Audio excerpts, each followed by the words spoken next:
സുരേഷ് ഉണ്ണിത്താൻ സാറിൻ്റെ കൂടെ അസിസ്റ്റന്റ് ആയിട്ട് എത്ര പടം വർക്ക് ചെയ്തു സാറിൻ്റെ കൂടെ ഒരു സാറ് സീരിയലായിരുന്നു ആദ്യം തുടങ്ങിയത്. ഓക്കെ പിന്നെ സാർ ആ സമയത്ത് സീരിയലിൽ ചെയ്യുമായിരുന്നു.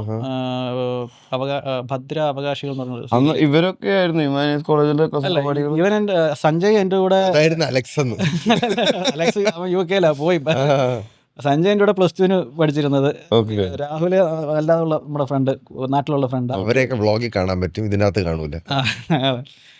അപ്പോൾ അങ്ങനെ പിന്നെ സാറിൻ്റെ കൂടെ അസിസ്റ്റന്റ് ആയിട്ട് കയറി. സാർ പിന്നെ അയാൾ എന്ന് പറഞ്ഞ സിനിമ ആ സമയത്ത് ചെയ്തു. അയാൾ സിനിമയിൽ പിന്നെ അത് ശ്യാംപ്രസാദ് അല്ല അയാൾ മറ്റേ ലാൽ സാറ് ലെന അപ്പോൾ നമ്മൾ 5 സ്റ്റേറ്റ് അവാർഡൊക്കെ കിട്ടിയ സിനിമയായിരുന്നു. അപ്പോൾ അങ്ങനെ സാറിൻ്റെ കൂടെ കുറച്ച് നാൾ വർക്ക് ചെയ്തു. 3 വർഷത്തോളം വർക്ക് ചെയ്തിട്ടാണ്. എത്ര പടത്തിൽ വർക്ക് ചെയ്താണ്? ഞാൻ സാറിൻ്റെ കൂടെ ഒരു പടം വർക്ക് ചെയ്തു. പിന്നെ സാറിൻ്റെ മകൻ ഒരു സിനിമ ചെയ്തായിരുന്നു, അഭിരാം സുരേഷ് ഉണ്ണിത്താൻ. അവൻ ചെയ്ത ഒരു എക്ഷി ഫെയ്ത്ത് ഫ്ലീവേഴ്സ് എന്ന് പറഞ്ഞൊരു പടം, അവൻ്റെ ഒരു കോളേജ് പ്രോജക്റ്റ് പോലെ സിനിമ ചെയ്തായിരുന്നു. അതിലും വർക്ക് ചെയ്തു. 2 സിനിമയാണ് ഞാൻ വർക്ക് ചെയ്തിട്ടുള്ളത്. എന്നിട്ടാണ് പിന്നെ ചെയ്യാം ഇൻഡിപെൻഡൻ്റ് എന്നുള്ള രീതിയിൽ, അതായത് ഈ ഒരു പടം കൊണ്ട് തന്നെ ചെയ്യാനുള്ള പരിപാടി. ഇപ്പോൾ അധികം പടം വർക്ക് ചെയ്യാത്തവരാണ് പടം ചെയ്യാൻ കൂടുതൽ കോൺഫിഡൻസ്. അല്ല, അത് സത്യം പറഞ്ഞാൽ എല്ലാം പഠിച്ചു എന്നുള്ള തോന്നലുകൊണ്ടല്ല. എല്ലാം പഠിച്ചവർക്ക് ചെയ്യാൻ ബുദ്ധിമുട്ടാണ്. നമുക്ക് അവർക്ക് തെറ്റ് വരുമോ എന്നുള്ള പേടിയും, മറ്റവർക്ക് തെറ്റ് പറഞ്ഞാൽ കുറച്ചൊരു ഓവർ കോൺഫിഡൻസ് കാണും. എന്താന്ന് വെച്ച് കഴിഞ്ഞാൽ ഇപ്പൊ കുറച്ചും കൂടി എക്സ്പോഷർ ഉണ്ട്. ഒരു പടം എങ്ങനെ ഷൂട്ട് ചെയ്യാന്നുള്ളത് അവർക്ക് വിഷ്വലി കാണാനുള്ള ഒരുപാട് ഇപ്പൊ ഷൂട്ടിംഗ് ഡോക്യുമെന്ററികളാണെങ്കിലും ഇപ്പൊ എല്ലാ പടങ്ങളുടെയും ഉണ്ടല്ലോ എങ്ങനെ മേക്കിംഗ് ഉള്ളത്. എല്ലാ പടത്തിന്റെയും ഹോളിവുഡിലും അതൊക്കെ കാണുമ്പോ തന്നെ ഇത്തിരി ഐഡിയ ഉള്ളവർക്ക് കോൺഫിഡൻസ് ബിൽഡ് ആവും. പിന്നെ മാത്രമല്ല മെയിനായിട്ട് തോന്നിയെന്ന് പറഞ്ഞാൽ എനിക്ക് മെയിനായിട്ട് ഈ ഒരു സബ്ജക്ട് വളരെ ഇഷ്ടം. പക്ഷേ പുള്ളി ഹ്യൂമർ തിരഞ്ഞെടുക്കുന്നതാണ്. എന്തുകൊണ്ടാണ് ഹ്യൂമർ ബുദ്ധിമുട്ടാണ് ചെയ്യാനാണ് ഏറ്റവും ബുദ്ധിമുട്ട്. വേറെ എന്ത് വേണമെങ്കിലും നമ്മൾ എങ്ങനെയും എന്തിലേക്ക് പറഞ്ഞ് ചെയ്യിപ്പിക്കാന്ന് പറയാം. ഹ്യൂമർ വർക്കൗട്ട് ചെയ്യാന്ന് പറയുന്നത് ഭയങ്കര ബുദ്ധിമുട്ടുള്ള പരിപാടിയാണ്, ടാസ്ക്.